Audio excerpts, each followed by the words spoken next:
Hello, Scorch Knight here. The lack of proper info has often led to misunderstandings, and at worst, disingenuous suggestions about the game's PvP. I've heard a range of quotes from heal parries RNG, there's nothing to Bloodborne PvP, and even there are no tryhards in Bloodborne PvP. Which, mind you, is all incorrect. Some of these statements come from misinformation or judging the game by high latency, while others come from ego or ignorance of how the game actually works. The PvP in Bloodborne is a bit different from other Souls titles' PvP, but that doesn't make it bad simply because you don't understand it or don't like it. At the end of the day, your favorite Souls PvP is a preference. They all have PvP that is basically a tacked on side activity. Doesn't mean there's nothing to them at all.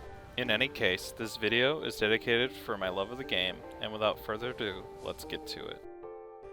As you know, punishing the heals of your opponent is very important in Bloodborne PvP, and is arguably the core PvP mechanic in this game. But learning to heal safely and also punish these attempted safe heals is equally as important. There's quite a few methods to safely heal, and all of which have counters. I will first briefly cover the parry tools themselves.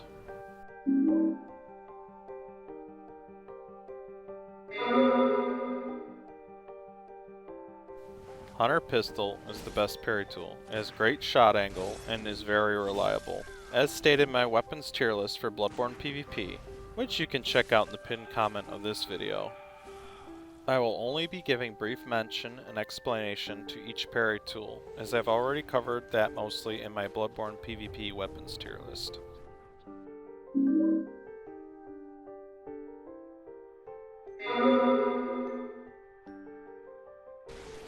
The Evelyn is also a great parry tool. However, this one tends to be a little less effective due to its shot angle, which is much easier to strafe heal against. This is the second best heal parry tool in the game.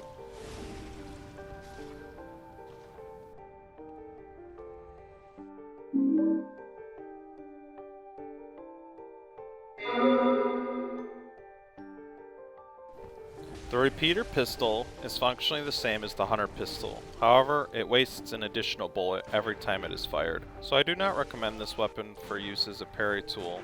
However, a friend of mine, who went by Shiggy years ago, showed me a neat trick. It goes something like this. Wait.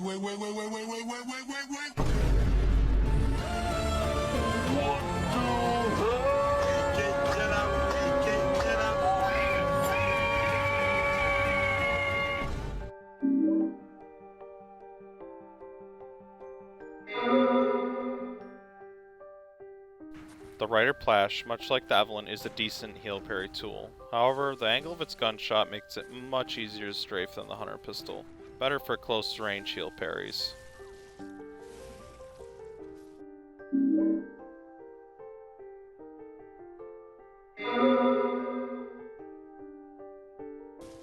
The piercing rifle is an interesting one.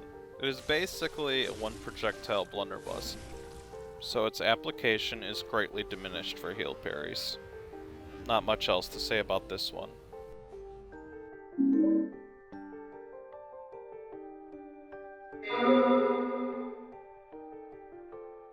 While not a firearm, Augur of Reprise is a single projectile hunter tool. While it can heal parry, it is very risky to use due to its slow cast and slow recovery time. I do not recommend using this tool for this application. We will now move on to the shotguns.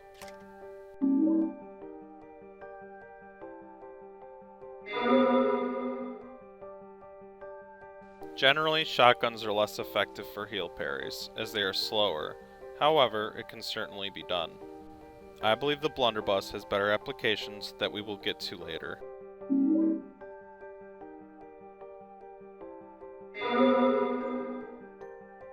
Ludwig's rifle is more of the same. However, this gun does have more range, but also a blood tinge requirement. I still don't put much faith in its abilities for heal parry over better tools, but it can be done.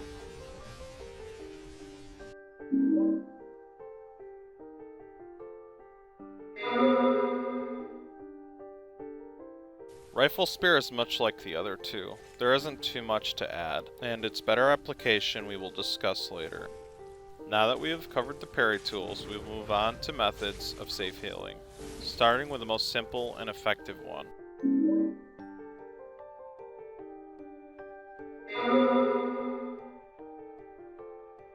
Beast Roar is the strongest and easiest method to get a safe heal in the game.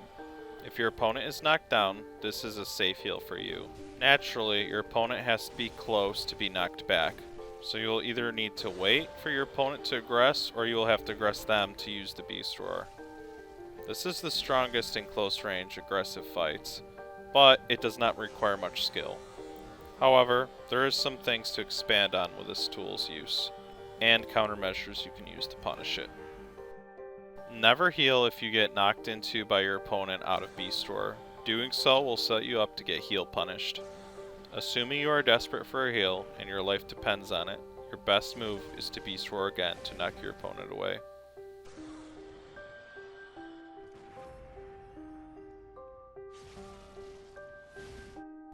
Another tip I will give is that you should always wait for the knockdown confirmation. As Beast Roar has a two-part expanding hitbox, it is wise to wait, within reason of course, and confirm whether or not your Beast Roar failed or succeeded. This will save you bullets, but will also save you from getting potentially heal punished.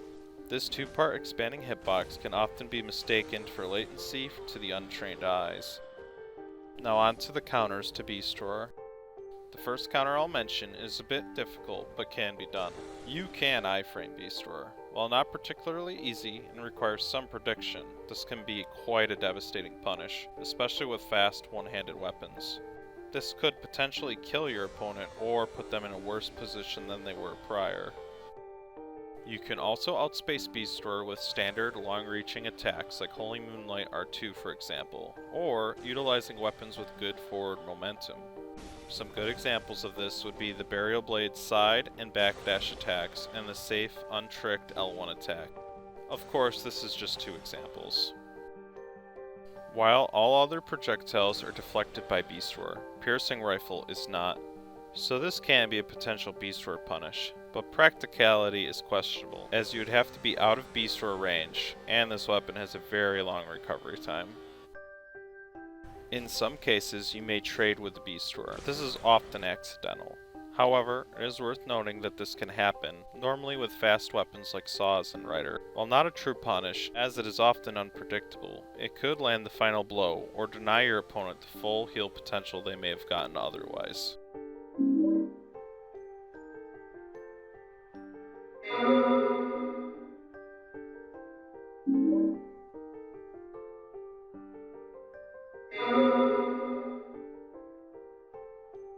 Now on to the Rope Molotov. This is kind of a poor man's Beast Roar. If the opponent is hit with the item, you can get a safe heal. However, if you trade with the opponent, it will no longer be a safe heal. While these can help conserve bullets or provide a close range safe heal method for those who do not use Beast Roar, it is much more risky. As stated earlier, if the opponent trades with the Rope Molotov, you will not be able to heal safely. Additionally, if the opponent stays slightly out of range, they may continue to pressure you.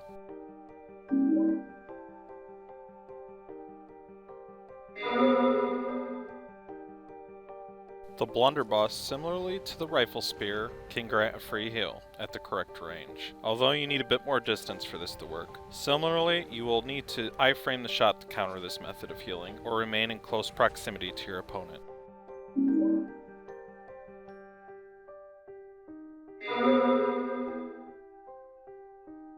Next, we have another easy and straightforward healing tactic. I actually learned about this from a player known as Ruitkin. Landing a Rifle Spear gunshot at the proper range can grant you a free heal. Not much distance is needed for this to be effective.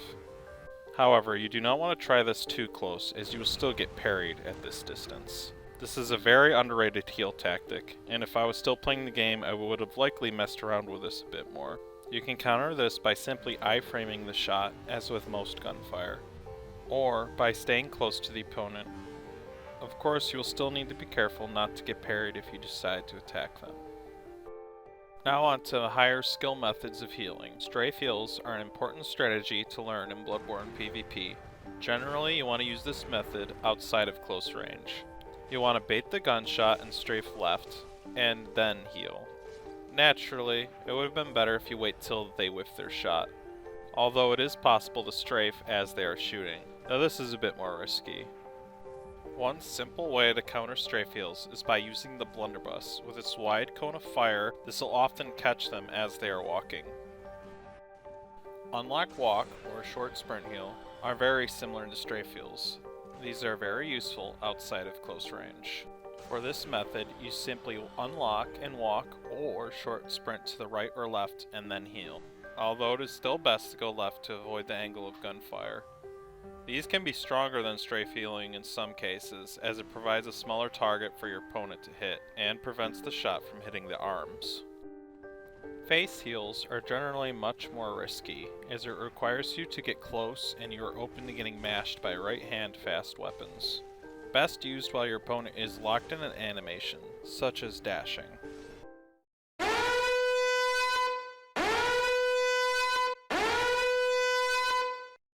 And here we have the running away heal, likely what many would consider the most annoying and low skill heal. Simply run away at an angle where the bullet cannot hit you, then heal.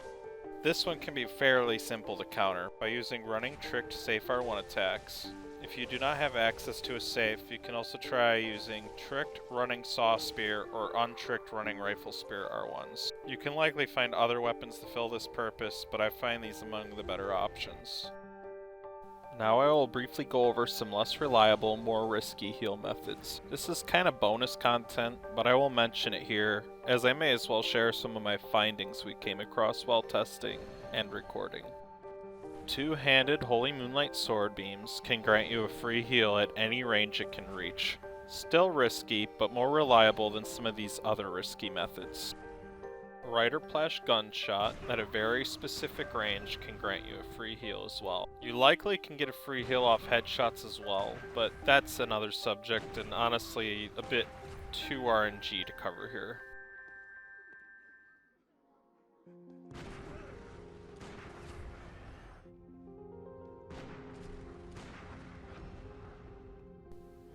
Here we can see other hunter tools can also grant a free heal. However, Beast Roar is much more reliable for this. A friend of mine named Kay actually has a video covering this exact topic. I will link the video in the pinned comment below. There were some other examples I could have shown, but I decided not to, as I didn't want to make this video too long, and there's still a couple more things to cover.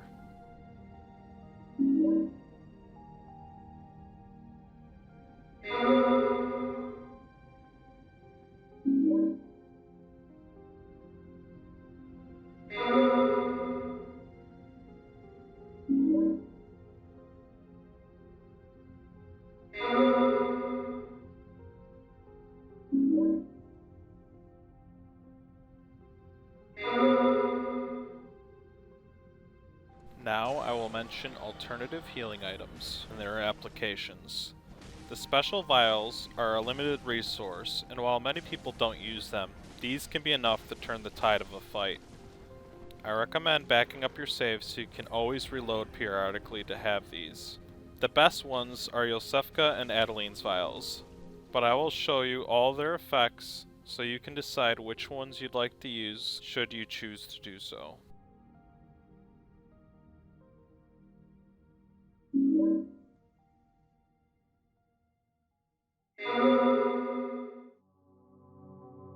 Choir Bell, unfortunately, is not very good in PvP, as it is too slow, easily being punished, and it has a hefty cost. It has some applications in co-op and group fights, but still too costly to use generally, though it does have one unique ability that we will get to in a moment.